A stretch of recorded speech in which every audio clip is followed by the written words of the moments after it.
Let's do her. This is episode 110 of the Three Guys Talking Ball podcast here. Is it Um, 110 or 109? I'm losing track. it's 110. It's Okay. 110. I'm almost positive here. Let me take a look.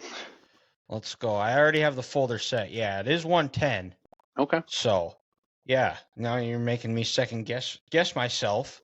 But Ethan is out today, so it's just Grant and I holding her down. It is episode 110. Like I said, Grant, how was your Christmas? It was good. It was kind of laid back. My dad and sister Olivia, they came up for a little bit on Monday because actually we're doing our Christmas is actually this upcoming weekend. Just kind of with my work schedule, my mom's work schedule, Alec being out, having to take care of his dog with my, parents' new puppy at home. It would have been a recipe for disaster, I think, to bring an older dog down there to hang out with a young pup, and so just kind of hung out up here. But they came up. We made a couple pizzas, had a little shrimp cocktail, some cookies, watched a football game that I wish I didn't have to watch, and we survived a rainstorm. Yeah, well, Um, did you throw anything during said game? I didn't throw anything, but I probably said "for the love of God" about 150 times. Did you get yelled at by either your dad or your sister or anybody else in the room? No, I did not. No. Um, Okay, good. I do a pretty good job of keeping my emotions in check when I'm with others.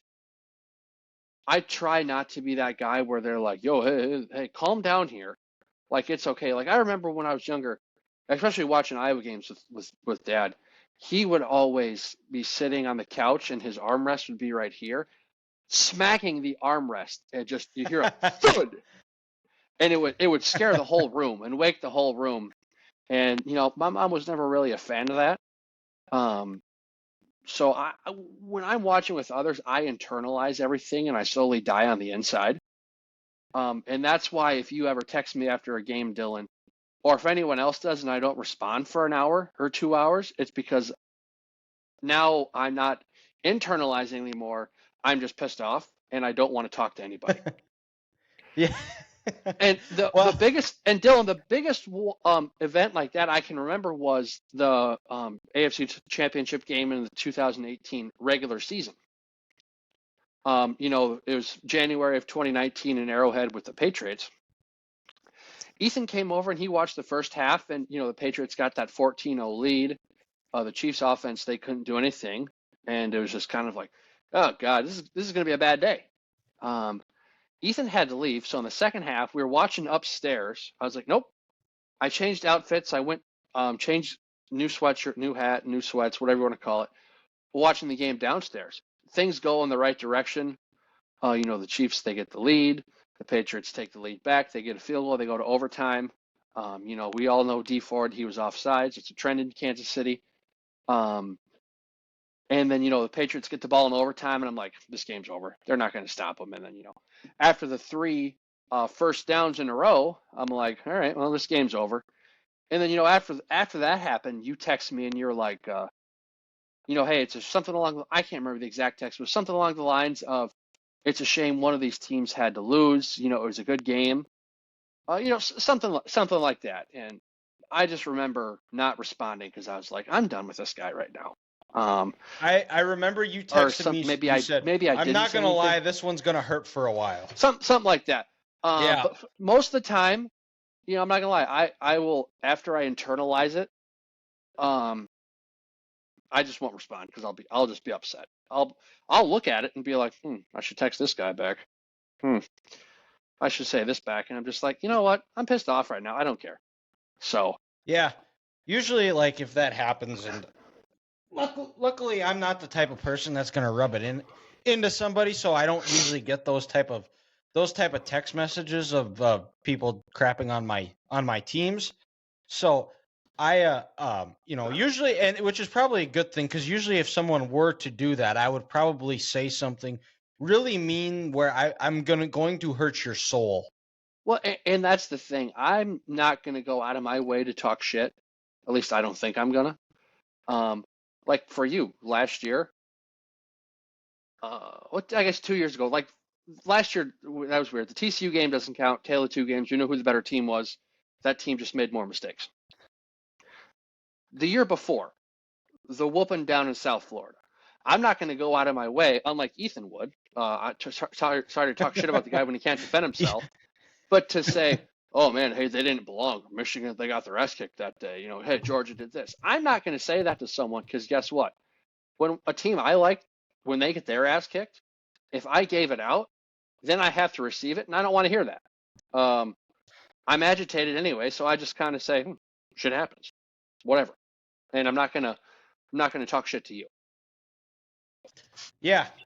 Well, I mean, as 2 years ago, you did. There's really no argument that you couldn't say Michigan belonged. They won all the games they were supposed to, and yada yada. Georgia was just by far and away the better team. Michigan was just happy to be there.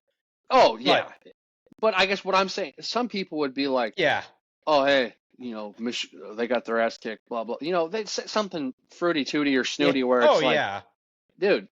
But then when I talk shit about your team because they got their ass kicked, and now you're getting all defensive, it's like it's a two-way street here. So I don't even put myself in that situation where people are gonna come at me in a situation like that. Yeah, well, sometimes it is fun, especially when there's a lot of people talking a lot of shit before, and then you 100%. Finally get that last laugh, and then that is fun because the year after, I do remember this is about one of the only times that I've ever seen Grant really get after it and talk some shit was when the Gophers played Iowa in 2019. It was Fleck's best year that he ever had, and Iowa was walking tall. They just knocked off Penn State at TCF, one of the biggest games in program history, probably to date. Fleck's one of the best wins he's had as the coach. And Iowa's, in that typical Iowa, they still weren't like fully unable to move the ball, monkey trying to hump a football type of offense yet. But it helps. They had a guy that was a borderline NFL quarterback, probably played anywhere else other than Iowa, is a backup in the NFL at somewhere. And Iowa, outside of probably dominated the first quarter, and after that, Minnesota kind of controlled most of that game, and they still ended up falling short. And I remember Grant tweeting, "This did not age well." And yeah, because Ethan before the game said, I think he said like Minnesota 30, Iowa 17, and at that point in that year, I was kind of getting sick of Gopher fans in general because they had the 3 close non-conference games, and they just beat Penn State. I mean, a lot of these other fans, they thought they were Alabama in the mid 2010s. And then I was like, I'm going to be a little petty here and respond to Ethan and say, hey, this tweet did not age well. I do remember that one time doing that. He did not like that. He was not happy with me. He was still taking shots. This is a program on the rise. Iowa's a program on decline, and technically he's wasn't far off on it, but until this year, somehow Iowa always found a way to pull out a win, and questionable, controversial, by the letter of the law, it was the right call. Fleck is still probably searching for his first win against the Hawkeyes, but it's crazy in this situation. Dylan, in that situation, what do I like to say? What did the ref call? On the field, he ruled touchdown, but then he got overridden by the replay official. So I don't know what to say in that situation. Yeah, it was a very bizarre. It was a very bizarre that if you were on the right side of that call, that's exactly what you're saying. But if you were on the 100%. Wrong side, it was the tables would have been turned. Oh yeah, and Ethan would not have been a very happy camper. He would have. I took that a lot better than he would have. He wouldn't have taken it well at all. Well, I mean, you were at the point with Iowa where you weren't even referring to Iowa. That is correct. And I still might not refer to them as Iowa. It's funny. Me and my dad, we were talking about that on Monday. And he goes, "Yeah, Well, Grant, this is going to be another ugly game because Joe Milton just announced that he's not playing in this game. Oh, you're kidding! Oh my No. God! Thank God I'm busy and I have to work that day because now this game is totally unwatchable. Yeah. Ooh. But, so yeah, well, we went to Fargo on Saturday, and we went to church at 4 because it's, with Christmas being Monday, Christmas Eve being Sunday, it's very confusing as far as like as Catholic what you're supposed to do. So your Sunday obligation is you go Saturday night, Sunday morning, and then for your Christmas obligation you can go Sunday. So if you really wanted to go to church twice in the day, you could go Sunday morning and then Sunday night for Christmas Eve, or do Saturday, Monday type thing. Saturday, Yeah. Monday, Sunday, Monday. So my parents actually went to the Christmas Eve mass, and I didn't because I had to watch the football game I in don't South even. Florida. Yeah, I was trying to get some alliteration going. I couldn't think of a word, a word for disaster that started with an M. So, so I had to watch that game. Probably should have went to church. Maybe they would have won, but actually no. I used to think that, and it's never really worked. Is going to church praying that your team wins is never a good recipe, I've learned. Believe So it or not, you need to go for yourself. Dylan, believe it or not, God has bigger fish to fry than if Dallas wins the football game or not. That's right. But, I know it is Texas, and that doesn't sound right.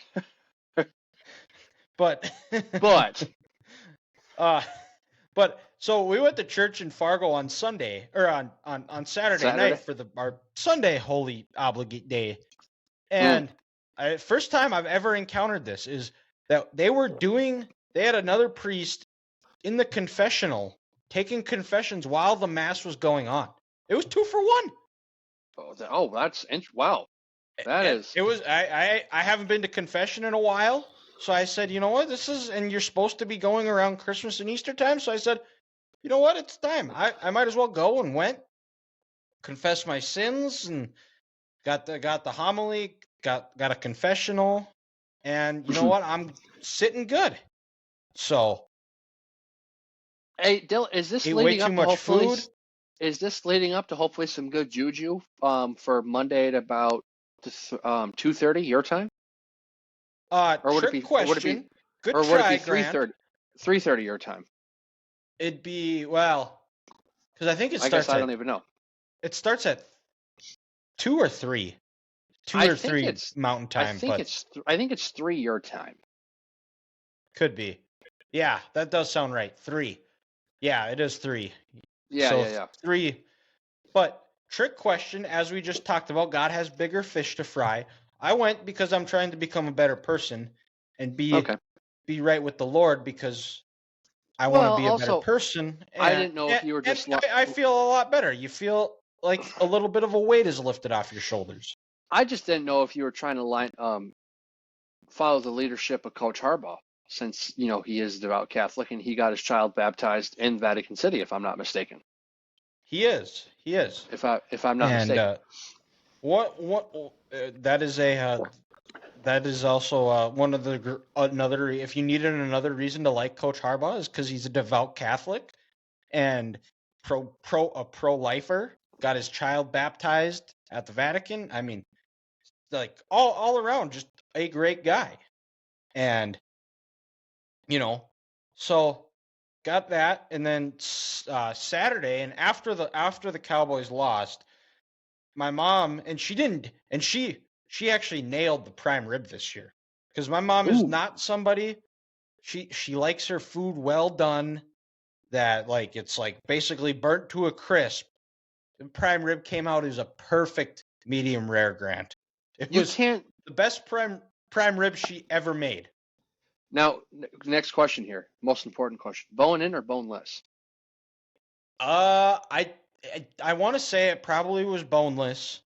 Well, yeah. If you have to guess, then you wouldn't. You would Yeah. know because you'd be chewing into a big piece of bone there. Yeah, no, there was no bone on it. Because I've also seen it too, where if you cook it just perfectly, that bone just you basically right just off. lift the bone off. Yeah. Yeah. But no, it was Well, not. Had some cheesy hash browns ooh, and asparagus. So it was actually, it it's funny. was good. On Christmas Eve, my dad and sister, my mom, dad, and sister Olivia, on Sunday, my dad bought a bone-in prime rib, and he he cut it and he tied it, and then he baked it or roasted it on Sunday. Well, he cut off a nice big boneless steak for me and brought it up on Monday, Oh, and I what a fried it up guy! on Happy for the birthday, shrimp Daryl! By the cocktail. way. Happy birthday, DC. Yeah, how could we forget that? His birthday is always a tough time of the year because Christmas is 2 days before. You don't know what day it is. You're waiting for the first to come. What are our plans on New Year's? And it's like, oh, hey, Dad, happy birthday. So happy birthday, DC. But yeah, I had a nice big, ribeye steak for dinner on Monday, which was fantastic. Couldn't grill it outside because it was still raining. Thank God it was 45 degrees because Yeah. if it was 25 Did you degrees, get? we'd have Did 15 you inches of snow. guys? Could you walk? Could you have ice skated with all the rain that you We got? couldn't. Or no? No, Because Bismarck and Fargo both had some. It was nasty. They had like an ice storm, and there were videos I saw on Facebook of there were guys skating around Bismarck on ice skates because the roads were so iced over. no, Dylan. So actually, dude, it was it started raining and it was like I think 39 degrees on Sunday, and then it got up to in the 50s. Woo. Like it was 51 when it was raining, and maybe it would go down to about 45 at night. So it was just a cool spring day. That's what it felt like. What are those those soakers in like late April? Yep. When all the snow was melted. So we didn't have any ice or any nonsense like that. Even Tuesday, Tuesday morning, it only got down to about 37. So the roads never had a chance to ice over. Oh, that's good then. So we got super lucky because like I said, had it have been 33 degrees outside, it would have been a skating rink. And had it have been 25 degrees outside, we probably got up to 2 inches of rain over a 36-hour span. I bet you we'd have 20 plus inches of snow. Ugh, gross. Yeah, Gross. so we'll take the brown Christmas this year since we didn't have to deal with 20 inches of snow and all this other nonsense. Yeah, no kidding. And well, last year we did have a snowstorm around Christmas, so yeah. And hopefully we don't have any crazy snowstorms coming up. But but yeah. So hope everybody else had a Merry Christmas. And let's get into the show here. As always, we're going to be doing surprise, disappointing, told you so. And then we're going to preview the college football playoff games. And then we're going to go back up to the NFL, do our week 17 game of the week. Crazy to think it's already that. Already going to be week 17. That just doesn't feel right, man. I guess, there's one way to look at it is it sucks that we are at the end, towards the end of the season, but that the fact that it flew by means that it's been a tremendous season, and it's been very exciting. And we've had some big news that have broke on Wednesday that I'm looking forward to discuss as well. But Grant, since I don't have my our helmets this week, and I was looking, and it's just us two, since I was before you last week, my Christmas gift to you. What a guy! 2 days late, and for Daryl's birthday, I will let you go first as to who is your surprising team of the week.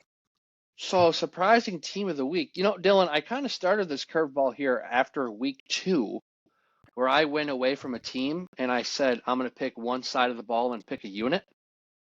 Yep. Well, my week 2 surprise team was an AFC West defense. And for my week 16 surprise team, it's another defense from the AFC West. I don't like saying this, but I have to give credit where credit is due. Say it. and it would be the Las Vegas Raiders defense. And I'm going to throw in Antonio Pierce as well. So complete a pass for 3 quarters. I know. And they still lost. Quarterback effort. Are you done, Stephen A? Because can I talk about the Raiders defense, or are you just gonna are we gonna talk about the Raiders offense? Well, there's not a whole lot to talk about the Raiders offense, so I just had to get a good laugh in because I did the same thing to my boss, who thought he would be funny and smug and talk shit to me after the Cowboys lost to the Dolphins. You see, this is why you don't talk until the games are done. And I didn't say anything to him on Christmas Day. I was like, yeah, you know what? I'm not going to be that guy. I'm sure he's already mad enough. Turns out he was mad. He threw his phone across his parents' house. He got yelled at by his mom and his wife. So I technically I think I won twice. Oh, well, 100%.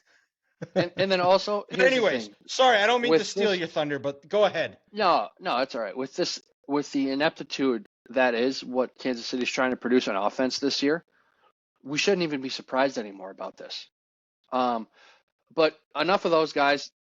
They were so bad they don't even deserve to be talked about how bad they are. This is all about the Raiders because, like I said, we got to give credit where credit is due. Those 2 touchdowns in the second quarter totally changed this game. It was 7-3. The Chiefs, they're feeling good. They just got the Pacheco touchdown on the trick play. Life is good, and then the Chiefs try to go back to the same well. The Raiders pick a loose ball and they score. And on the day they had an interception. They had 4 sacks. Sticky coverage on these Chiefs receivers all game. You could tell nobody was getting open because on the plays when Mahomes wasn't rushed and he wasn't hurried, he'd have it seemed like 4 or 5 seconds to throw and he couldn't throw it because nobody was getting open downfield. Credit to the Raiders defense in that aspect. The Chiefs could get no rhythm. Mahomes on I think it was 48 attempts only threw for 225 yards. The Raiders defense held the Chiefs to 5 of 16 on third down. And that, I think, is the most telling stat of the game. Because over these last 5 years, the first 5 years with Mahomes and Reed as your primary play caller, Chiefs on third down, there was a 50% chance that they're going to get this thing and they're going to continue this drive. And they're going to march right down the field. But when you're at less than a 33% conversion, you're not going to win many games in this league. And the Raiders rush, led by Max Crosby, was just getting after it all day. They finally broke Mahomes where he was yelling at his offensive lineman in the first quarter there. And you could just tell the Raiders wanted this game more. It was this rivalry game meant something to them.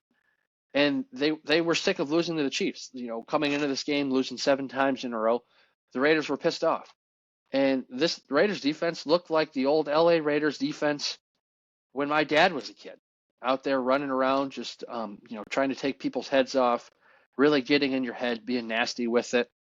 The Raiders wanted it, and they came into Kansas City trying to play the role of the Grinch, and they did.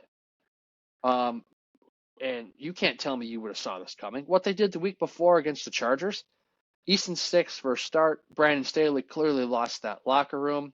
It's a short week. It's a home game in Vegas. Okay, whatever. You're not going to do what they did in Kansas City. Sure, the Chiefs are down some players, blah, blah, blah, but they're going to get it figured out, right?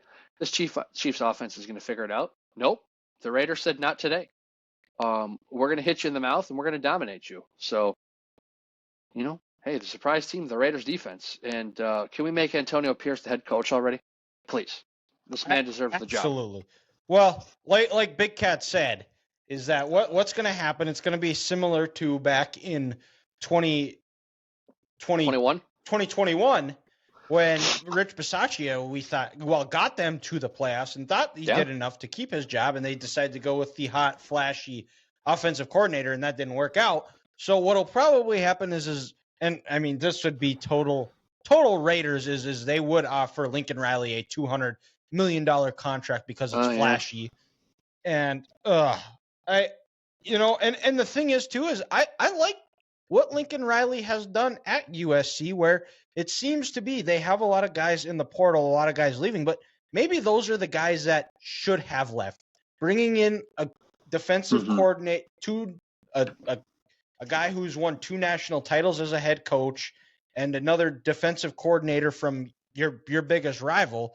Maybe Lincoln has realized that his offense isn't going to be able to win games in December and in January to get them over the hump to win that national title. So, I'm hoping Lincoln stays and can do something to figure out, because I now that Matt Entz is there, I've got a soft spot for the Trojans, and I want to see them succeed. But Grant, back to the Raiders defense, incredible, and it felt like too that game flipped when they had that first fumble return.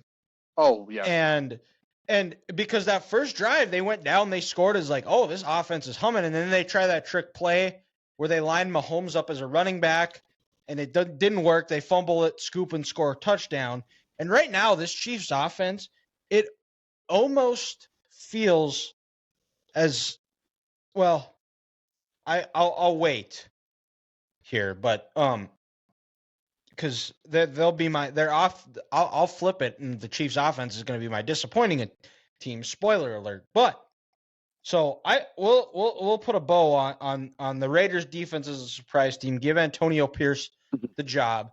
And I was listening to Two Pros and a Cup of Joe today, and LeVar Arrington actually coached with Antonio Pierce at Long Beach Poly in when he was a high school coach. And the progression that Antonio Pierce has is just the way he's been able to. He talked about how Antonio Pierce was one of those guys where the coaches would talk and explain it, and then Antonio did a really good job of simplifying it, where some of these coaches have to be the smartest guy in the room, where it sounds like Antonio Pierce is.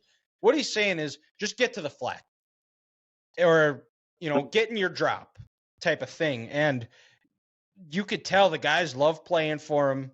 And and the way that defense is I think they've actually built a solid defense up.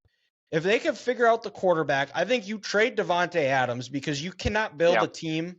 You don't build an offense around a receiver, because if you don't have the talent around him,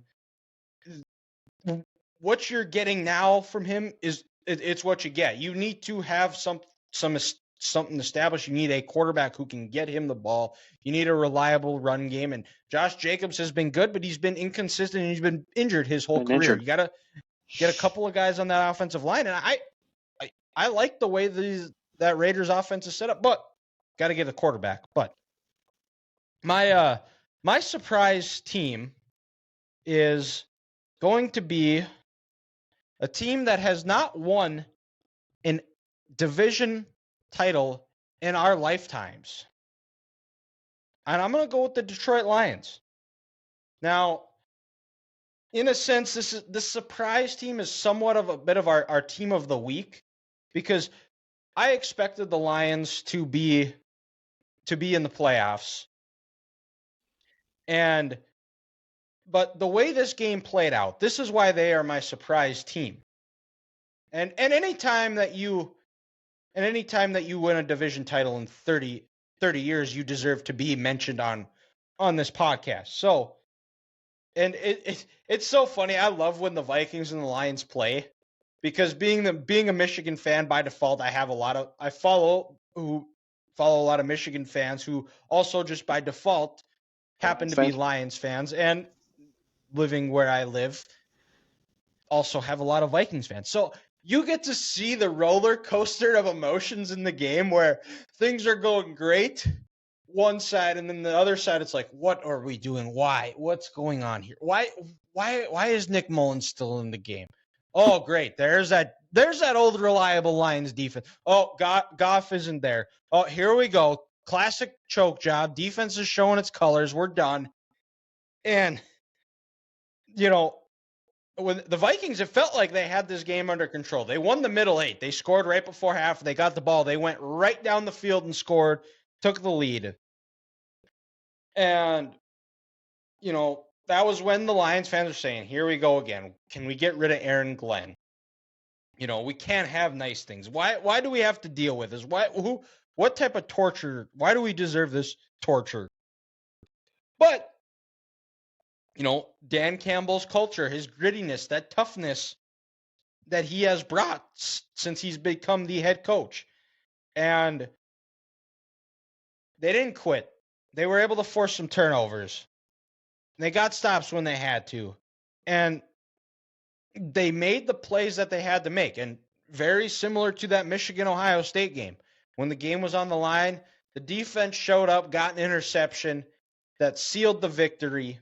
And tip your cap to Dan Campbell, because it's been incredible to see that transformation, and just talk about where it would have been easy that first year where they could have fired him when they went the first 2.5 months without a win, and see them with the way last year they got off to a slow start and end the year on a high note, keeping Green Bay out of the playoffs. And this year, it's been a roller coaster, because the Lions are still the Lions in a fall. That just doesn't happen over 1 year.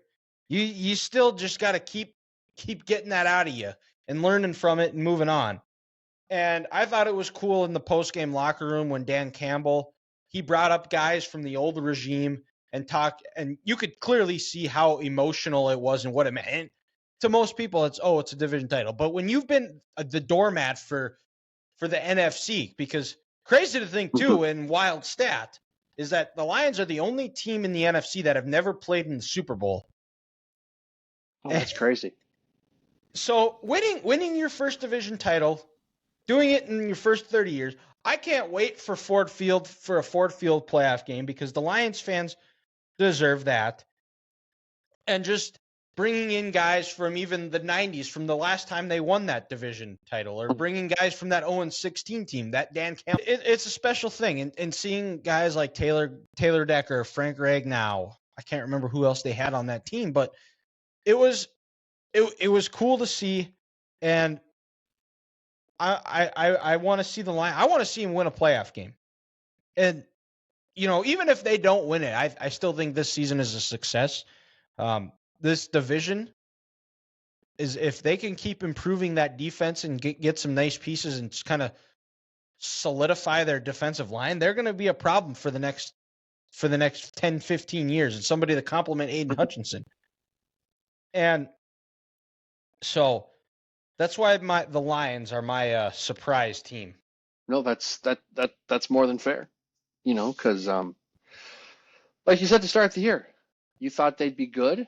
I think you said they thought they'd be a wild card team, but they're not going to win this division. And to win it with still 2 weeks to go, it just shows how dominant you were this year.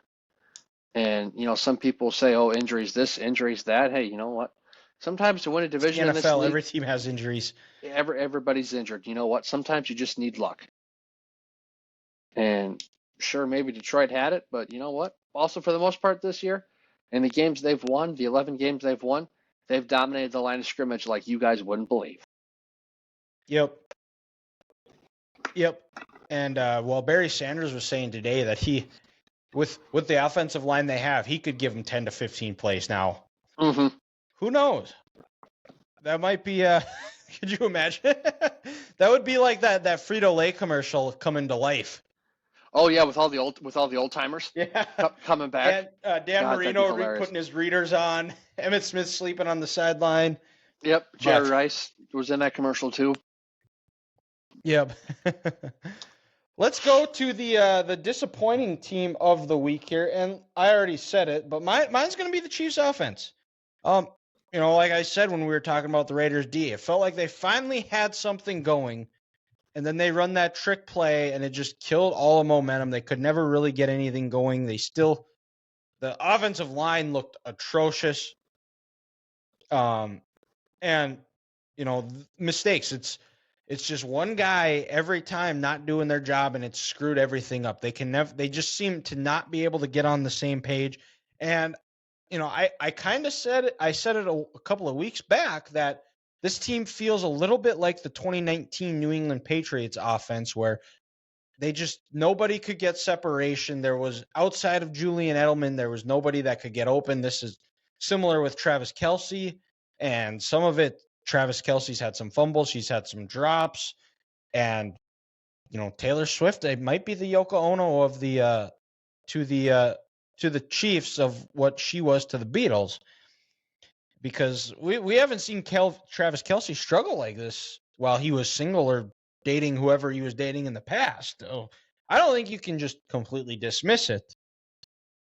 But the Chiefs' best offense right now, it seems like, is, and maybe I'm just kind of summing this up, is first down, nothing. Second down, nothing. Third down is a questionable defensive holding call that gives the Chiefs an automatic first down, or Mahomes scrambles and runs around while the offensive line is completely mugging the defensive line where they don't call holding. And I'm kind of joking when I say this, but that's almost what's been their best recipe for offense. And Andy Reid still refuses to run the ball, and also doesn't help that Pacheco and McKinnon are always beat up too, which is something that needs to be addressed. Clyde Edwards-Helaire has actually looked decent when he's had his touches this year, but I don't think you can use him as the feature back. But this is a team where, they should still win the AFC West. But I mean, if you're anybody, whoever potentially the Bills, who've gone in there and won, and trying to think of who else could potentially be. So right now, I mean, if they play the Browns, it's over. It's over. Absolutely. The Browns are winning that football game. It's not even going to be close. Right now, Dylan, they would have the Bills. If the season ended today, they'd have the Bills. And I mean, Bills are playing as good as anybody right now. Yeah, so I wouldn't want to play them. They're the proverbial team nobody wants to play. So, and who knows? The way the Chiefs are playing, Pat Mahomes still might not ever have to go on the road to play a playoff game. If you get, but it's not the way we thought it was going to be at the start of the year. If you get bounced in the first round, yeah, then the season's over. But that's why the Chiefs are my disappointing team, Grant. Who do you have? I'm going to go with a team that I predicted to win the NFC South this year, and it's got to be the New Orleans Saints.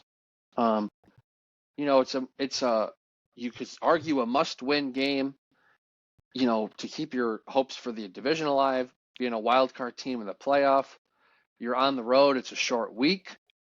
You should be up to play this game, right? All right, the juices are flowing. It's December. You get this. You got a short week. You know what? You might not have to go to work until the 26th.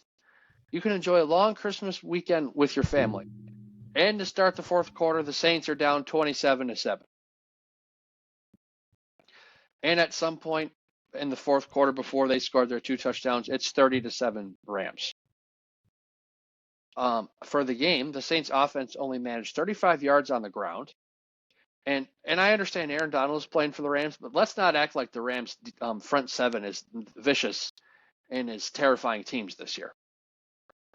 And then Alvin Kamara on the game only had 35 yards of total offense, receiving and rushing. It's an unacceptable game. But again, at the end of the day, we probably shouldn't be surprised. No disrespect to Dennis Allen here, but we've seen him as a head coach before with the Raiders when they were in Oakland. It didn't work out. The biggest problem we have in the NFL these days, and my dad mentioned this, we were talking this weekend, is the coaching in this league is terrible. They recycle coaches. He failed here. You know what? I'm buddy with someone else. We're going to give him another shot, and he's going to change it around. No, it's not. These coaches are who they are. They're not going to change. Dennis Allen, he's a good defensive coordinator. I think a good defensive motivator and schemer, but he's not a head coach. Pete Carmichael, their offensive coordinator, we've now seen him without Sean Payton. Looks like he can't call an NFL offense. And with just the weapons they have on this on the offensive side for this putridness that has been this whole year in New Orleans. It's really unacceptable, especially when you give your quarterback $150 million. You think he might go to the Jets, you're going to give him a little more. You have the best roster in the NFC South. You just need a quarterback to get you over the hump, and you do that. To be 7-8 with this defensive roster and these playmakers on offense, it's just unacceptable. And so yeah, New Orleans, my disappointing team of the week. Yeah, and watching that game, it was I just felt that was kind of how this game was going to go, where, and I thought the Saints would fight, but I thought in the end, short week, traveling across the country, Rams are playing at an all-time level. It's tough to beat them at home, but I mean, it was over in the first quarter. That first drive, where the Rams just went down, marched down the field, and then not to mention, we talked about Dennis Allen is a great defensive coordinator. Whenever his time, which should be this year, whenever his time is done as the Saints head coach, he'll be a great defensive coordinator somewhere. But the fact that he decides he punts the ball when he's on the Rams 37, but then when he's in his own territory, decides to go for it right before they give the Rams a short field. They go up and score again, and like that's where it was like, that's where you're when you're the owner, you're looking at it as like, okay, he's done. We got to make a change. There's something he doesn't provide any juice or life. I mean, they have to move on from Derek Carr. If I were, I mean, you're basically at the point where it's do or die, but why not let Jameis go out there, because he's going to throw the ball downfield. He's not afraid to do that, which for some reason Derek Carr is. The weeks this year when they've had success, it's when Jameis has been in there and he's attacking the middle of the field and he's throwing the ball deep and he's trying to go vertical. Not to mention how many times Derek Carr's been hurt. Oh, 100%. So, and at some point, like, your coach is like, okay, you're hurt. You can't be in the game. But I think that's also the nature of the defensive coaches, is they want to showcase their defense and they don't want to put their defense in tough spots. But at some point, you have to make a change. But, Dennis, at that point, with you putting Derek Carr out there who's injured, who can't throw the ball deep, who's yelling at his receivers on the sideline, who players, they don't trust him. They don't respect him. Offensive linemen. You're putting your defense in a bad spot with you doing that. I think, Dylan, to your point, he's a defensive-minded head coach. He wants to show the toughness and the grit of his team. And my quarterback, he's injured. It's week 16. Everyone's bagged up this time of the year. He's going out there and he's playing. Well, yeah, everyone's hurt week 16. But when you're injured, get your ass off the field, because now you're hurting your team's sake for winning, and you're putting jobs in jeopardy. You might have a tight ends coach this year in New Orleans, or you could have a secondary coach who is now going to have to get fired, move his family with 3 children from New Orleans to Syracuse or, Buffalo, plus, because you started a quarterback who your team doesn't believe in. But you know what? Since he got the bag, we're going to keep him next year, and you have to go. You are the problem. No. If you're hurt, you can play. But if you're injured, get your ass on the sideline. Yep. Let's go, Grant. Let's go to the disappointing team. You're up. Who do you have? The told you so team. Told you so. That wraps up. We wrapped up disappointing team. Who is your told you so? Dylan, you touched on this team, and I kind of had some faith in them this year to start this year to win the division. I'm again going to go with the Detroit Lions. And more or less maybe the Detroit Lions offensive line.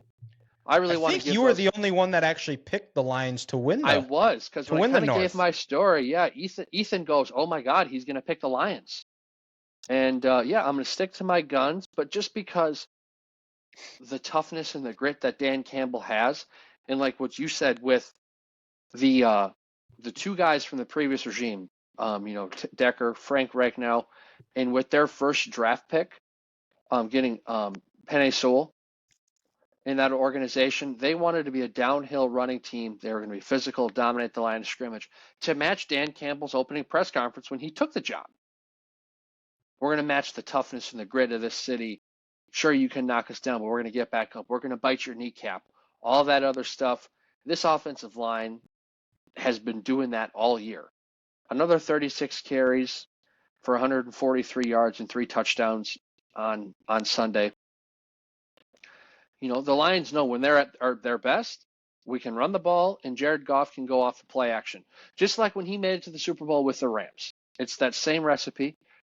Jared Goff's a good player, but he's not a great player. And with this offensive line just kind of dominating all year, that was their answer whenever the Vikings felt like they felt comfortable in this game. And, the defense for the Lions made plays when they needed to, with those 4 turnovers, but just that offensive line, how they just dominated this game and took it over. But, that was my reasoning when I said they'd win the division before the year. And now that they won it after a game like that, that's my I told you so team. Yeah, absolutely. And, we've had, I was thinking about this over the week or while on Sunday watching the games, but there are certain teams that if a quarterback wins a Super Bowl playing for this team, they automatically go to the Hall of Fame. I labeled it down to 3 here. And I don't know if there's any teams that you would add to this, Grant, and if not, if there is, feel free to add on. But the Lions are number 1. Yep. Number 2, the Cleveland Browns. 3, the Minnesota Vikings. Now, because the Lions, they've been down for so long. They haven't been to an NFC Championship game since '93. They've been the lovable losers. Could I add one team? Yes. The New York Jets. Well, yeah. I was going based off of teams that haven't won one. Teams that but, okay. Since they haven't won it in 6 decades, you could, for the sake of argument, yeah, you could. Probably say that. I see where you're going now. But I mean, you look at the Lions, who are just an abysmal franchise. Most of for the majority of our lifetime, their fans have been showing up with trash bags on their head. Yes. And, it's been terrible management, terrible coaching, terrible front office hires. And they finally have gotten a guy. And usually when it felt like they finally had some good momentum going, they were on the upward trajectory. For some reason, they didn't think it was good enough. They fire their head coach. Jim Caldwell. Example 1. And the Vikings, they've been close. They had the Purple People Eaters in the 60s and the 70s. And maybe, I don't know, maybe this is just regionality bias. But, they've been snake bitten. You look at the 98 game when they were going to go, Gary Anderson hadn't missed a kick in 2 years, misses a chip shot field goal that would have put him into the Super Bowl. The Bounty Bowl in the 2009 championship game, the 3 of the 4 Super Bowls in the 60s and 70s, they were favorites in and laid an absolute egg. And then the Cleveland Browns. What more needs to be said? One other team that has never made it to the Super Bowl. They've been downtrodden. They've been just the kind of the butt of a lot of jokes. They've been the Browns. They've been the Brown of the NFL, if you will. Bum. Yeah, that did not land how I thought it was going to land, but everybody got what I was saying. And right now, I mean, Joe Flacco is looking like the guy, and he's had a good NFL career. We're seeing a resurgence of him now. If somehow, I don't think this is going to happen, but by the grace of God, he finds himself in the Super Bowl with the Cleveland He's in the Hall of Browns. Fame. Send him off to Canton. He's going to the Hall of Fame. Send him into the Hall of Fame. He doesn't need to wait the 5 years. Is it 5 or 7 years? 5 years. 5 years to go. You just send him in because Cleveland is just a terribly run franchise. Browns fans are about as passionate as they come in the NFL. And that's the other part too, is the passion the fan base has where they deserve that, just because I want to see the parade. And just to see those fans have their moment in the sun. So two things, Dylan. We thought the Cavaliers parade in the summer 2016 was electric. This would be a whole nother level. Oh, yeah. A whole nother level. But if Joe Flacco were to somehow win the Super Bowl for the Browns, the two organizations he won it for would be the Baltimore Ravens, the team who fled Cleveland and said, you don't deserve pro football, and then to come back after all the quarterback injuries for the Browns this year, from the pickleball court to throwing 400 yards in a game. Joe Flacco, like you said, put him in the Hall of Fame, and you know what? God damn it, name the Super Bowl MVP trophy after him. The Super Bowl MVP, your Joe Flacco Super Bowl MVP award. That's who it should be. And an honorable mention, and they screwed this up because they moved cities, but if the Chargers stayed in San Diego, I would throw them in there. Yeah. But now they don't have any fans, and they very dysfunctional. And you could maybe make the argument for the Arizona Cardinals, but they're just kind of a bleh organization where there's just nothing about them. Like they're just kind of that. I don't want to say they're an irrelevant franchise, but you can tell the story of the NFL without the Arizona Cardinals. And once every 6 to 7 years, they're going to do something magical. But then besides that, they're just anywhere between a 6-11 to a 3-14 team. Yeah. With the cheap owner, horrible facilities, but they're in a state where people wouldn't mind going to end their career at and say, you know what?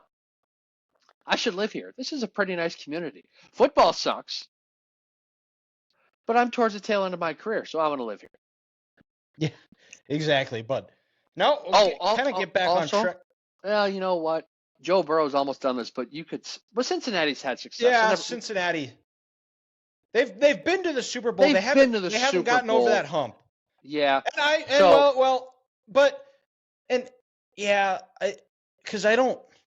guess with the the Bengals. I mean, you could maybe throw the Bills in there too.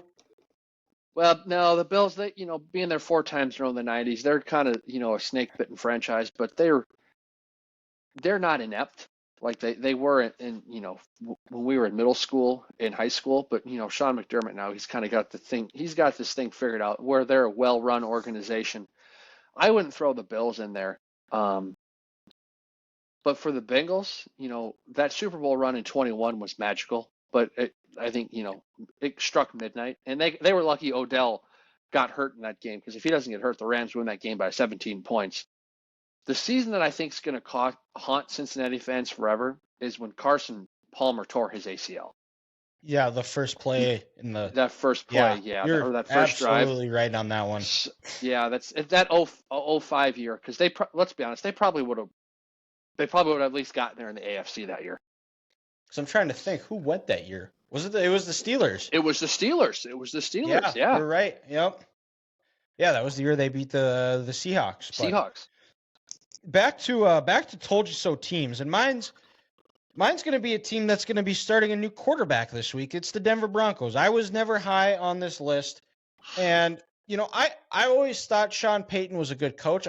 Now being Mike McCarthy coaching the Cowboys, I've kind of woken up to the fact that I don't know, this is a bit of a backhanded compliment in a sense, but because I do think they're both good coaches, but I've always said Sean Payton is Mike McCarthy with a better PR rep. If you do a blind resume test, their resumes are very similar.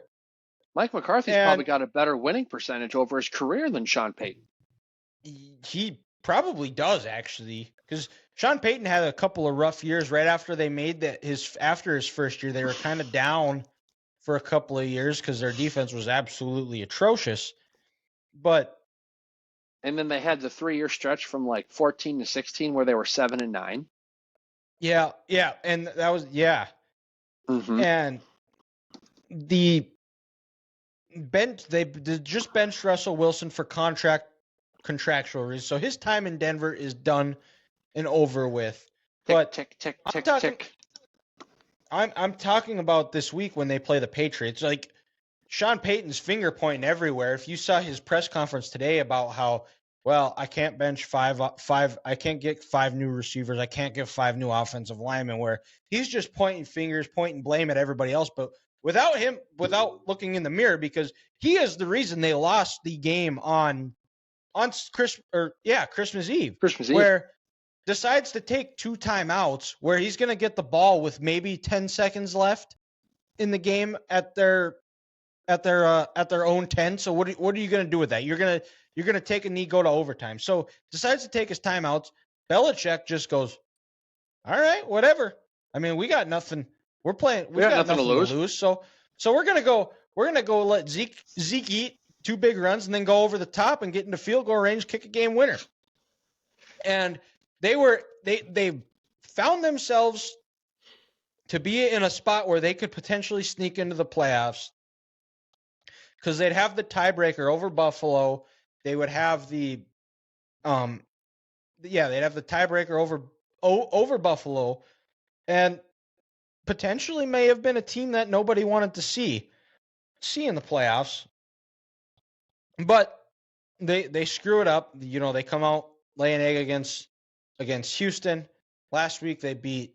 No, did they lose last week? I'm trying to think here. Yeah, they did. Who did they lose to? They laid the egg against Detroit. That's that's right. That was a Saturday game. They got absolutely destroyed by the Lions at Ford Field, and that was when you saw Sean Payton lay into Russell Wilson, which you could tell that that's just not something that this marriage is over. And yeah, a coordinator and a quarterback can yell at each other, not the head coach, though.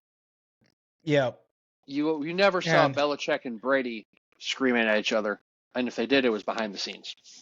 Yeah, and now with Russell, it's very, very interesting, because I'm going around and I'm looking at teams like, I don't know who would want to sign him. I don't know what his market is. I don't think is he out of the league? He doesn't have much of a market. Someone will take a chance on him. I heard Colin say that, watch out for Tennessee, and I'm thinking, Colin, you are so stupid.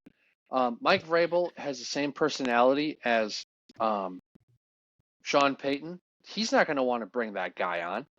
But an interesting one I thought is this, when Cowherd said this, just because they have new ownership and they're trying to make a splash and they're desperate, would be Washington. And Dylan, you would applaud that move.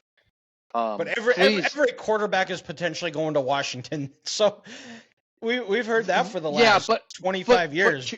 But to your point, where else will Russell go? He's not going to Arizona. He's not going to Houston. They're not going to. Why would the Raiders want him? Kansas City's not going to take him. The Vikings don't need him. You got to think the Packers are going to go with Jordan Love. Chicago, if they're not taking Justin Fields, they're going Caleb Williams. The Giants are going to take Drake May or Jaden Daniels. But to your point, his options are limited. Tampa Bay. You're saying they're not unlimited? That is correct. Oh, you set that one up on a silver platter there. Right there. I appreciate that. A little soft toss there for you, bud. So, but yeah, very, very interesting offseason in Denver headed that way. So let's go down to the college ranks, Grant, and we've got 2 games. Now, the playoff, there's still bowls going on, and we're doing all right, actually. I think I didn't really add up all of our totals here for bowl season, but I think we're sitting pretty good. We got a big Texas State win last night, who also drank their side of the stadium dry. Shout out my boy Steve Cook, who is a special teams analyst there, I believe. We did pick Texas State. Yep. Texas State. That's what I thought. Yep. But now for the real college football games, the playoff games. We'll start first with the Rose Bowl. That's the first playoff game on Monday, on New Year's Day. Michigan versus Alabama in the Rose Bowl. the granddaddy of them all. You can't do make it more picturesque with the sun setting over the San Gabriel Mountains. 2 blue blood programs in college football playing in the most iconic college stadium. And, let's get into the game here a little bit. Michigan's faced all sorts of adversity this year. They've played half the games almost, well, not with the bowl game. They played half of their games without their head coach.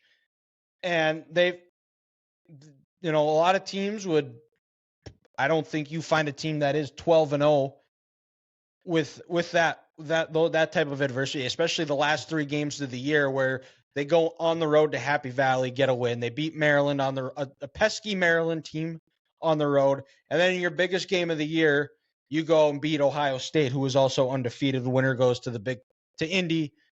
And Michigan has handled that throughout. It's a very player-led locker room. It's a senior-led. This team is hungry. They've been on a mission ever since they lost to TCU last year.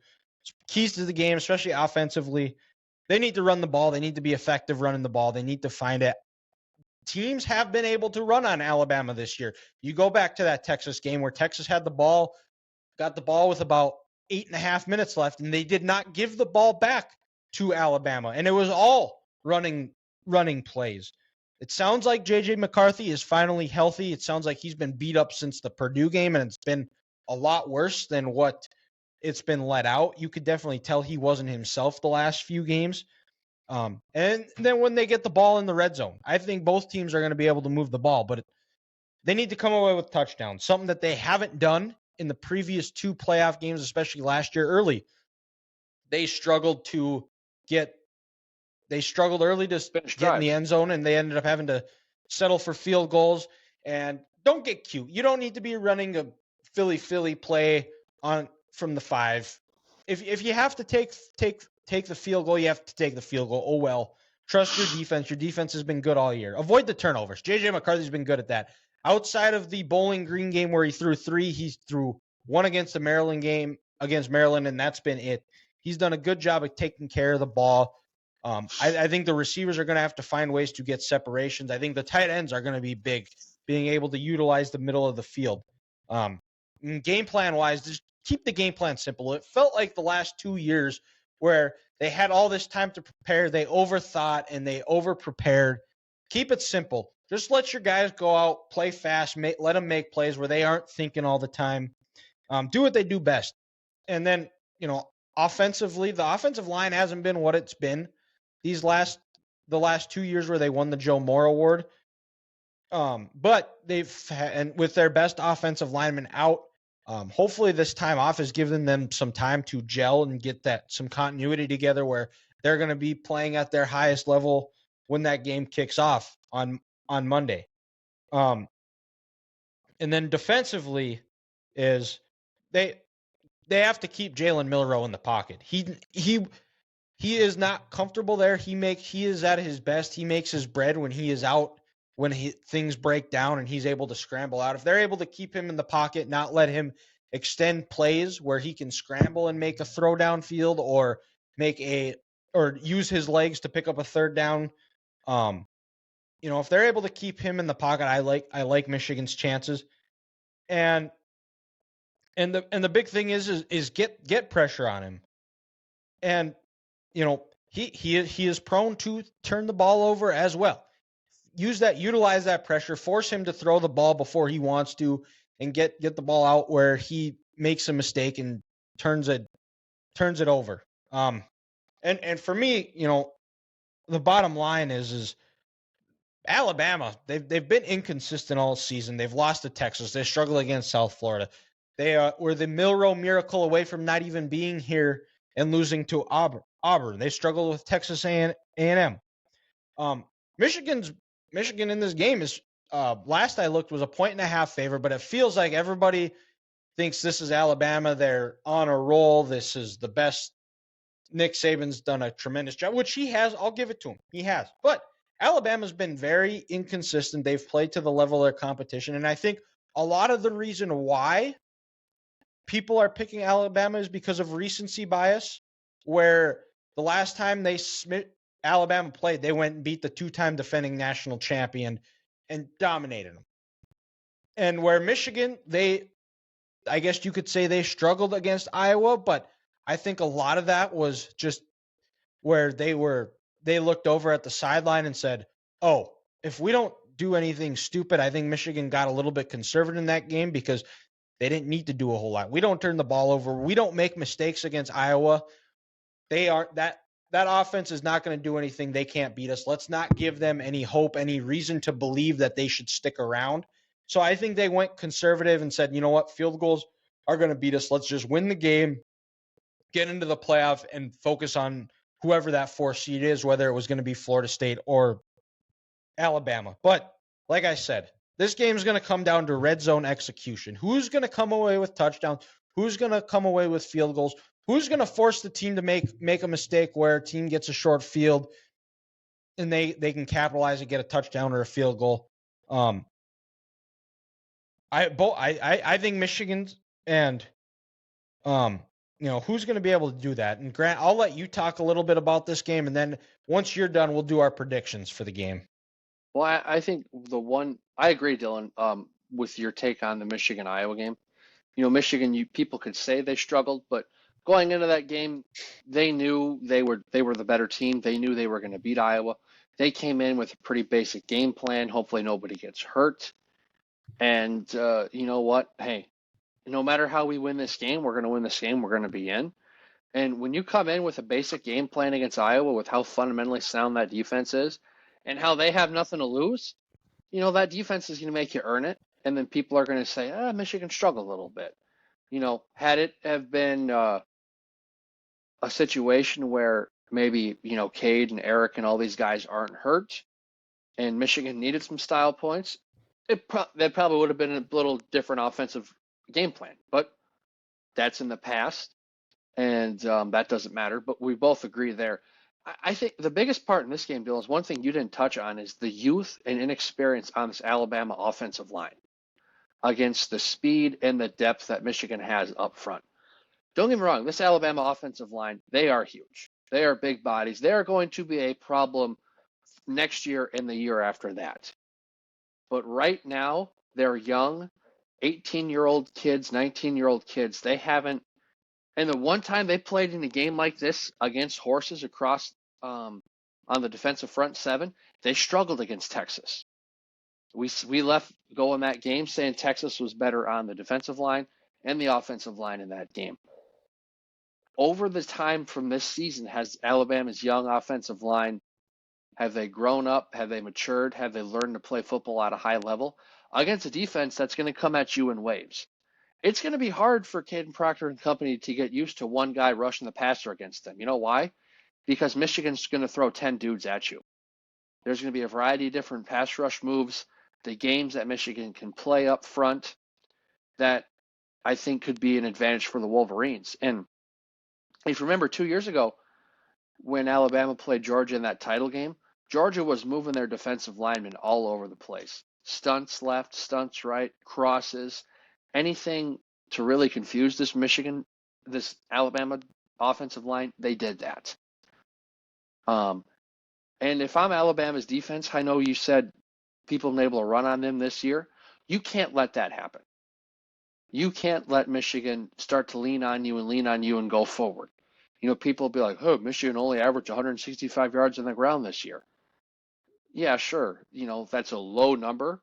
But when they run it for 200 plus the year before, of course it's going to be a low number. But if you let Michigan, if I'm Alabama, if you let them dominate the line of scrimmage and just kind of lean on you, where JJ in this passing game don't need to open up and they can just kind of run their basic concepts, it's going to be a long day. I think if I'm Alabama, you have to get Michigan in these 3rd and plus passing situations, just because for the most part this year, Michigan hasn't need to be in that. And if they haven't had to be in that situation, you don't know how they're going to perform. JJ could light it up and he could look like a first rounder. He could look like he did in the second half in that TCU game. And you know what? If that's the case and Michigan beats you like that, too bad. You know what? Hey, they're the better team. But if you let them dominate the line of scrimmage and just lean and lean, it's going to be a long day. So Alabama's going to have to play the way they did against LSU, how Dallas Turner and company dominated, and even the way against Georgia, really not letting them get that running game going for the Dogs, and that play action pass is going to be huge. So Yeah. it's classic football here. If Alabama wants to win and compete in this game, their fronts on both sides of the ball are going to have to dominate because on paper, I give the edge to Michigan. Michigan has the better offensive line. Just because Alabama's bigger doesn't mean they're better. And with the depth that Michigan has and how much they come at you up front, that's an advantage too. So this is going to be your classic, football game. It's won in the trenches. I think it's going to be somewhat low scoring-ish. I won't say a team yet, but I'll give you a score, Dylan. I'll say 24-19. 24-19. Well, 24-19. we're picking winners here, so you have to choose who's winning. So, I went back and forth on it earlier, kind of like what you said. After the SEC title game, I liked Alabama, but just because of that recency bias, I felt like, hey, you watch Michigan struggle against Iowa running the ball. I think Alabama's defensive linemen, they're bigger, they're faster, they're more athletic. Their linebackers are better. They're going to be able to slow Michigan down.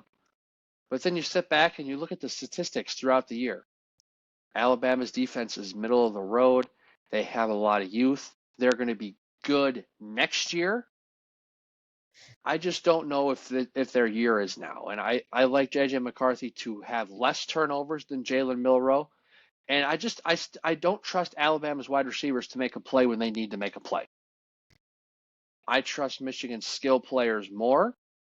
So Dylan, yes, for the third year in a row, I'm predicting Michigan to win in the CFP semifinal, and hopefully the third time's a charm. So we'll go Wolverines 24-19. Yes, and I like what you said, Grant. I like Jalen Milroe more, or JJ McCarthy. I trust JJ McCarthy more than I trust Jalen Milroe. I think he's been playing with fire, and I think Michigan has the defensive backs to take advantage of that and capitalize on some of those mistakes that he makes. And I think that Donovan Edwards has not had the year that he's thought he was going to have, or Michigan thought he was going to have. And I think he is a big game player, and I think he's going to be a big part of this game plan. I think Blake Corum, after being hurt last year, I think he is going to be rearing to go and ready to go because he hasn't gotten to play in this game. So I'm picking Michigan. I think Michigan makes fewer mistakes. I think, like you said, Grant, I think this is the year Michigan gets over the hump. They win 31-23, and we come back here Wednesday talking about how Michigan's playing for a national title. Bet. New Christmas present I got from Macy. Shout out Macy. Yeah, and I think Alabama, I think they're a year away. And like I said, the big thing, I don't trust their skilled players to get open against a talented Michigan secondary. And another thing, I trust Jim Harbaugh and Coach Moore, I'm drawing a blank on his first name, more than I do Tommy Rees. Sharon Moore. I trust those guys more than I trust Tommy Rees calling plays for Alabama. And it's a new defensive coordinator as well on Alabama's sideline. Yep. Yeah, it was Phil Steele, I believe. Yeah. He's been around. He's an SEC guy. He's been at A&M. He's been at Auburn. And Saban's there. I'm not worried about Alabama's defense, but I am worried about Tommy Rees calling plays. So, all right. Well, then let's go to the other semifinal in the Sugar Bowl here. And Grant, I'll let you take the lead on this one in previewing Washington versus Texas here. So what do you got for us? So I think how we said this first game is going to be your classic football game. It's going to be won and lost in the trenches. The big guys are going to get after it. This one, I feel like is going to be a track meet.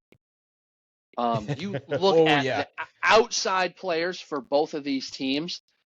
It's the two best set of skilled players in this country. On turf, too. So there's not going to be any issues with the playing surface. And that speedy New Orleans Superdome. And two great play callers, and Sark and Coach Kalen DeBoer. Kalen DeBoer. Thank you. And at Washington, um, and to me, Dylan, this game's going to come down to Texas executing in the red zone. I read a stat earlier this week. They only scored touchdowns in 44% of their red zone drives this year. Wow. That'll win you games in the Big 12, but not against Washington and not against Michael Penix Jr. and Rome Odunze and these cats that Washington has. I understand they're Huskies, but those cats are special up there, because Washington, they're not going to quit. They've been in so many close games this year. They know how to win close games. And if Texas, they come out early, they get a hot start, but they're kicking field goals. If it's 6-0 or 9-0, something like that, Washington is not going to fold under pressure at all. It could kind of be like, when Philadelphia played San Francisco this year. And, people forget these teams met last year in the Alamo Bowl, and Washington got the better of Texas, and they won. And I really do worry that for Texas's mindset in this game, for this next month, people are going to say, oh, hey, you had a great signing class. We're building that 5-star culture. Sweat won the Outland Trophy for best interior offensive lineman. I really do worry about Texas's psyche. People are saying, hey, Texas is back. Are they mentally going to be prepared for a dogfight in this game? Are they thinking, you know what? Hey, we're playing this fast team from Washington.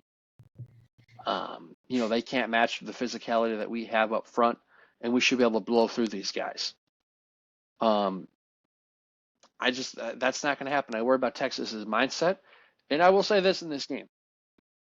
There will not be many punts because these coaches are going to be aggressive, and you have 4 plays to get 10 yards. Once you cross midfield, if I'm Sark or, Caden, I'm going for it. 4th down. We're going to be aggressive. Points are going to be scored in this game. We can't give our opponents any extra possessions because, hey, we're going to punt or do something like that. And for your Washington, the one thing I worry about is you are smaller on the defensive side, and your offensive line's not as big and physical as Texas is. And in that first game, Oregon, dominated in the trenches. But Dan Lanning and his decisions kind of gave that game away. If Washington, just like how I said with Michigan, they have to move their defensive linemen. They have to create opportunities for their front to get after Quinn Ewers. Because if they can't, and he's got a clean pocket all day, Texas is going to win this thing. And if they can't keep Michael Penix upright and he doesn't have time to get his ball to these skilled players on the edge, it could be a long day for the Huskies. They're kind of like the Miami Dolphins of college football. They got a lefty slinging the ball out there to these fast wide receivers, but can the big guys up front, can they give him time to let him do his magic? So I'm expecting a track meet, and it's going to come, like I said, to start off, it's going to come down to scoring touchdowns in the red zone. And, also, I'm going to see if Sark's got something up his sleeve here. He's one of the more creative play callers in college football. With a month off, and to face his old school where he got his first start as a head coach, what does Sark have up his sleeve? Yeah, Grant, you nailed that. I think you may have stolen my notes here, but I said red zone execution is going to be key. Another key that I think is as high-powered as these offenses are through the air, I think it's going to come down to who's going to be able to run the ball best, because I think these both quarterbacks, Penix and Quinn Ewers, they aren't known to utilize their legs, but when they have to, they can do it. They can open up play action pass more and see if they can get a shot play. But Oregon or Washington has been, Texas is 4.5-point favorites in this game. Oregon and Washington, after they beat Oregon, they lumped to the Pac-12 title game, had a lot of close games, but they found ways to pull it out. And then they were 9.5-point underdogs against Oregon. And what'd they do? They beat the brakes off Oregon. I said they'd lose. Yep, Grant said they'd lose. Ethan said they'd lose. I said they would lose, but I thought But they they'd would cover the cover. So 9.5. technically, yes. So, and I think another thing that isn't really talked about this game is that Kalen DeBoer has been a head coach for a long time, and he hasn't been at Yeah. this level, but he's had to make those tough decisions in the game. He has that experience. That means something. What that means, I don't know, but I mean, it showed in both the times they played Washington or Oregon, where especially in the Pac-12 title game, where it felt like Dan Lanning overcomplicated everything and they came out a little bit flat. They just looked unprepared, and Dan Lanning even said it that I did a bad job of preparing this game. We didn't have a good game plan. So I think there's going to be a critical spot in this game. This is going to be a track meet. There's going to be a critical spot in this game where the head coaches are going to have to make a tough choice. And Kalen DeBoer has that experience. I think Kalen where Sark, he's been a head coach before, but a little bit of a skewed, and I mean some of that was the situations he was in because he inherited a mess at Washington. His troubles at USC are well documented. We're not going to get into that, but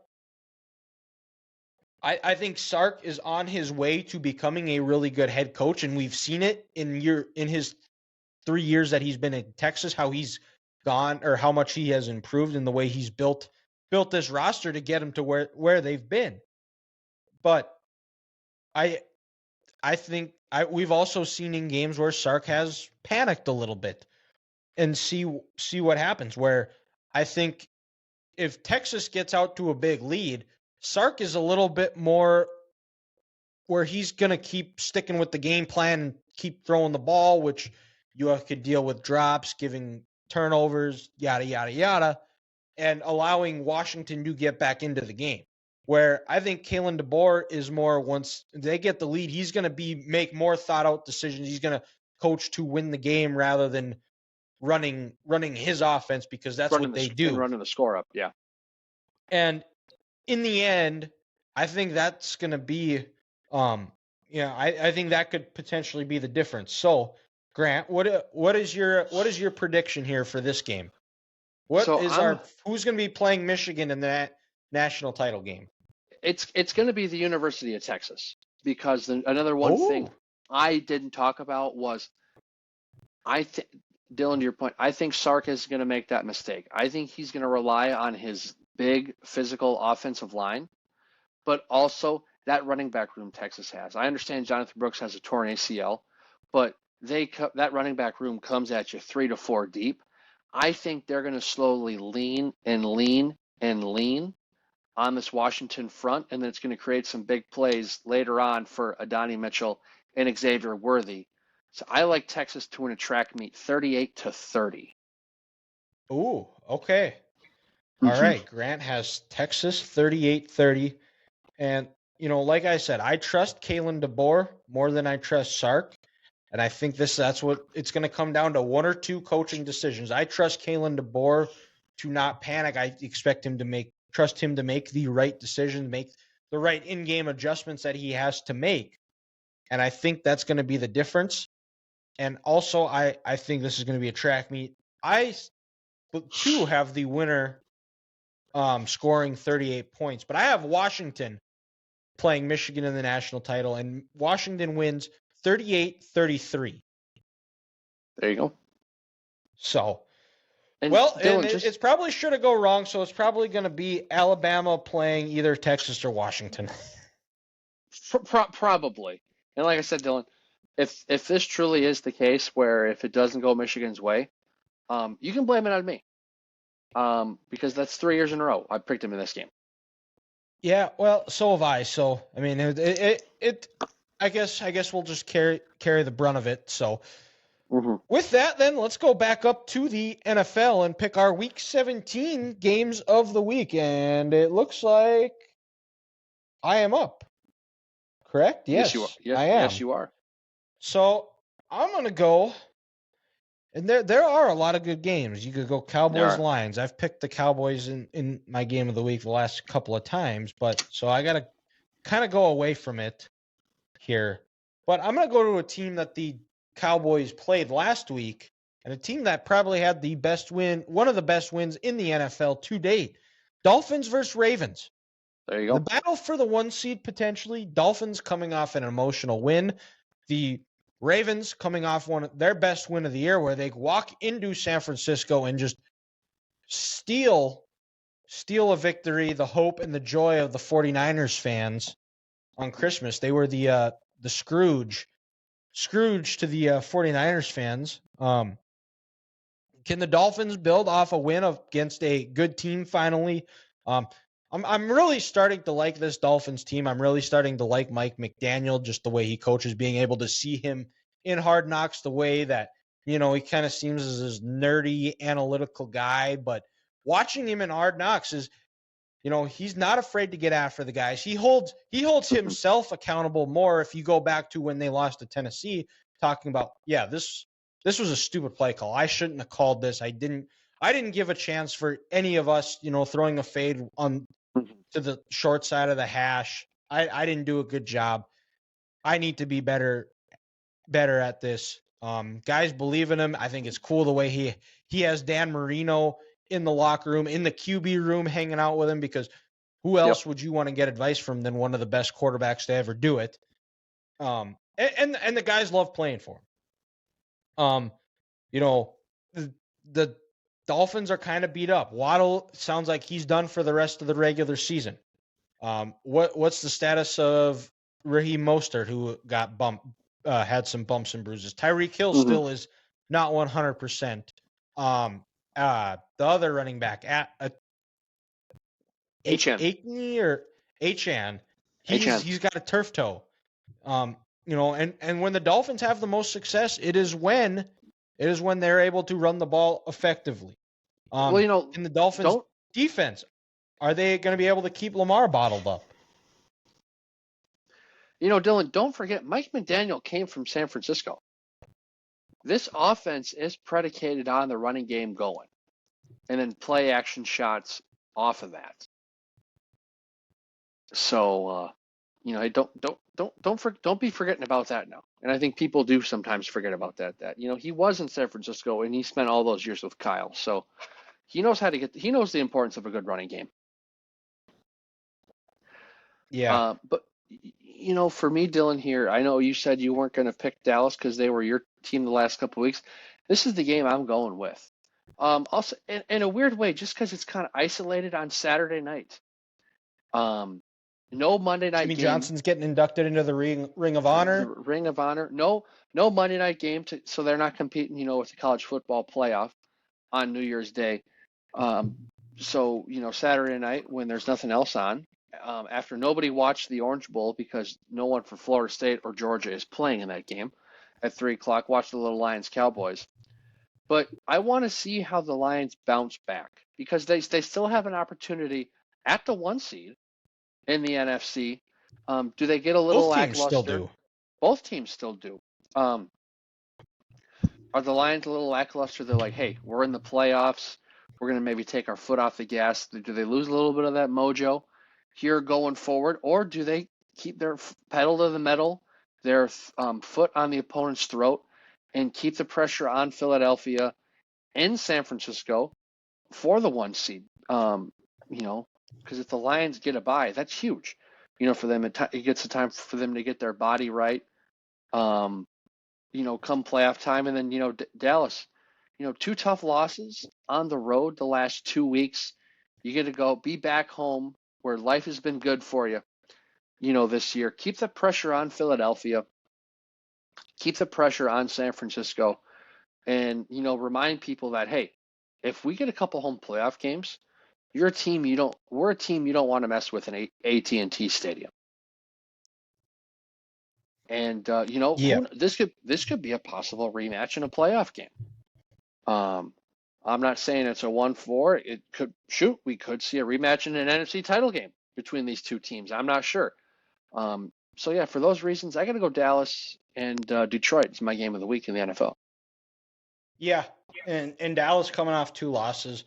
They haven't lost at home since week 1. Week 1 of the 2022 season. Yeah. Against the Bucs. So and they need to figure some things out. They hopefully Tyron Smith's going to be able to play. If not, I guess that's not the worst thing because I would rather have him healthy for the playoffs.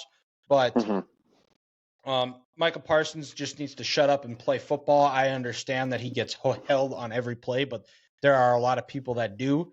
Just play, just get through it, and go. Because the more you keep whining and complaining about it, the less likely they're going to throw they're going to want to throw it. So just play, do your job, and let everything fall where it may. Maybe him coming home and getting behind that home crowd where he's able to just tee off. Maybe that's the best thing for him. But they're going to have to deal with it in the playoffs if the Eagles, and hopefully they miraculously choke against the Cardinals and the Giants. But that and find some semblance of a running game too, because that was one of the reasons why they lost the game. And don't forget you have CeeDee Lamb either, because you had him utilize him the whole first quarter, and then for 2 you can't have him disappear for 2 quarters and expect to win. But trust the process. I heard Cowherd, who's had some bad takes this week, talk about how Mike McCarthy was threatened by Kellen Moore and wanted him out of the building. I was like, have you watched the Chargers offense this year? They are worse with Kellen Moore. They are worse with Kellen Moore. They are worse with Kellen Moore. And Dak was having an MVP season. He had a tremendous moment. He finally did something that everybody said he couldn't do, go down and lead a game-winning drive on the road. He did that. His defense failed him. Yeah. Dylan, I'm glad you brought the MVP, because real quick sidebar on this. I now, last week Brock Purdy was the MVP favorite, and now it's Lamar Jackson.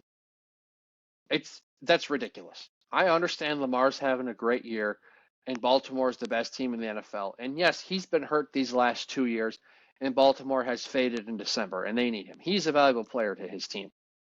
But the most valuable player in this league to his team is Christian McCaffrey. Can we stop this? Yeah. Look what happened on Monday night. Kyle Shanahan was like, this Baltimore front seven is pretty dang good. They're a physical bunch. Their secondary, I think they're a little weak. Let's try to air it out. And he got his ass kicked because he didn't get number 23 the ball.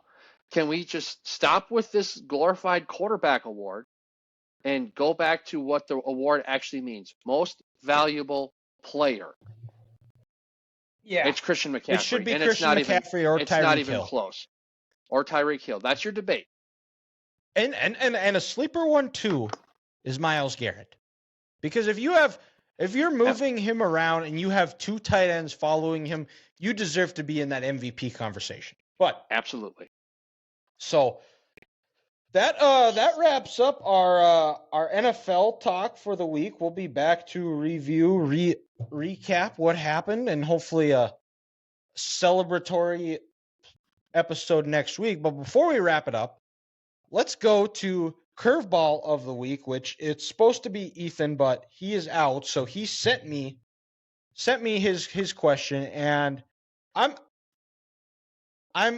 this is a pretty good one. Now, this could be some could stir some conversation, we won't say the names here, but what were some of the qualities of the most annoying qualities or things that the most annoying coworker you've ever dealt with? So I'm going to throw a curveball to his curveball question. And I just, from my time in Fargo, Dylan, you know where I worked, there was just one coworker where he wasn't annoying, but he was the most unbelievable dude you've ever met in your life. To say this dude was a few bricks short of a load is an understatement. And a lot of these stories that he told me that I've told you, I can't say on this podcast, but I can tell you one about where he thought he was going to move. This kid was he was a big billiards player, a darts player, and there was this big tournament in the city of Chicago. So he went down there for one weekend, played his darts tournament, and did fairly well. I don't think he won the thing, but he placed and he got some good money. And he comes back and goes, "Oh yeah, no, we had a good time at the tournament. I'm thinking about leaving Fargo, and actually I'm thinking about moving to Chicago." And we were like, "Oh wow, Fargo to Chicago, that's one hell of a jump." We said, "Hey, real quick question for you, kid. Where in Chicago are you going to live?" He looks at us dead ass and goes, "Well, I'll live in Illinois." Illinois? Like, no, where in Chicago? Like, the city of Chicago are you living? He goes, "The city of Chicago?" Well, we said, "Yeah, because it's the state of Illinois and the city of Chicago." He goes, "Oh, it's not the state of Chicago and the city of Illinois?" I love it. I was just like, that story. That's a story that never gets old. I was just like, dude, you are truly incredible. But to be that short-circuited, it wasn't annoying. It was just amazing. And this kid, he got expelled from high school because he couldn't get up to get to class at 8:30 when it started in Fargo North. I think it was 8:30 or 8:15. So he gets expelled from school and he starts a job where he had to be at work at 7 a.m. Yeah, make it up. And Kind of some responsibility. And he never missed a shift. He was always there on time. And I was like, "Why couldn't you go to school?" And his response was, "School wasn't going to do me anything. Here, I'm getting a paycheck." Oh, I mean, this kid wasn't annoying. He was just truly incredible with some of the stuff Yeah. he said and did, and some of the stories that I've told you, Dylan. And somehow, by the grace of God, this young man is a parent to two boys, and boy, I hope he doesn't mess those children up. Oh boy, that is true, because I know who you're talking about. Yeah. I've never met I never met him, but I've heard the stories, and yeah, he seems like a nice guy that means well. Just He needs does. some guidance at times. He does, and I tell you what, Dylan, he is one of those degenerates from North Dakota who knows how to drink and knows how to have a good time.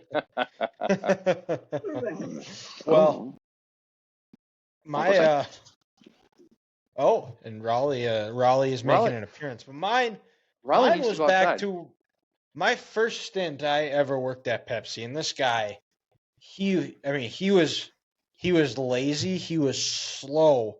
Like, you would ask him to do stuff, wouldn't do it, thought he knew everything, and just like we would get on him about, like, you need to pick up the pace. This is slow. Come on, get moving. Like, I'm working 8 pallets, you're working 1. You gotta get moving. And he's like, "No, I get paid by hour." And jeez, one of those guys. Yeah. And it was like, well, you're still supposed to work as fast as you can, because if we all work as fast as we can, we work together, we get everything done, we can go home sooner, because I like working as many hours as I can, but I'm not working my life away, because I want stuff to do outside of work. And like, you try to teach him something, and he would just do it wrong and wouldn't listen. It was just frustrating, and like, never understood why they wouldn't fire him. But, mirror of positivity, he did show up on time every day, and we figured out, sometimes you got to adjust and you got to do things. So we figured out a way to where we didn't have to deal with him, is we would just send him off to do coolers at Walmart, and me and one other person would do the work, and then we would by the time he was done with the coolers, we were pretty much done with our stuff, and send him off to the next store to start working back stock. So we just didn't really have to deal with him. Smart. So, there's always ways to work around it. But yeah, if like, as far as like annoying goes, there's certain qualities that somebody would have to have is one of the worst like qualities to me is not showing up on time, yeah. always having to check on you and babysit you, and like you try to tell them to do something and they don't listen, or you give them directions of like how you want something done and it doesn't get done that way. That's probably annoying to me. And then for me, someone who, just your classic know-it-all, or someone who always has a story to tell you maybe after you tell a story, or the reason Oh why we yes. do something, how they have to expand and have their own take on it. It's like, no, I didn't ask for your take. I'm telling you this is how we have to do it. I don't care how you did it at a previous job. Just do what I told you to do. Or well, to the like the one upper is what you're Yes, talking yes. about, Grant. That is And correct. Cody had the best way to describe this type of person. It doesn't matter if it's fishing or masturbating; he's better at it than you. Oh, dude, that's fantastic. And I'm totally going to steal that line.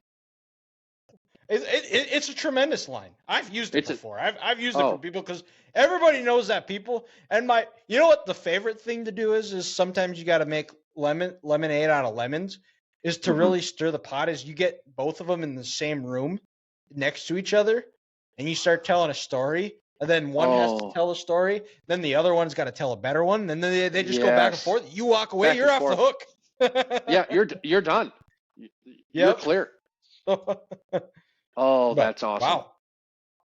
We've been talking for almost 2 hours here, an hour and 40 minutes. So this was we got a lot accomplished. This was similar to how our conversations on the phone go, and part of the reason why we started this podcast in the first place is because most of our conversations we'd like to think are entertaining, and hopefully you came away somewhat informed about what's happening in the NFL, what's going to happen.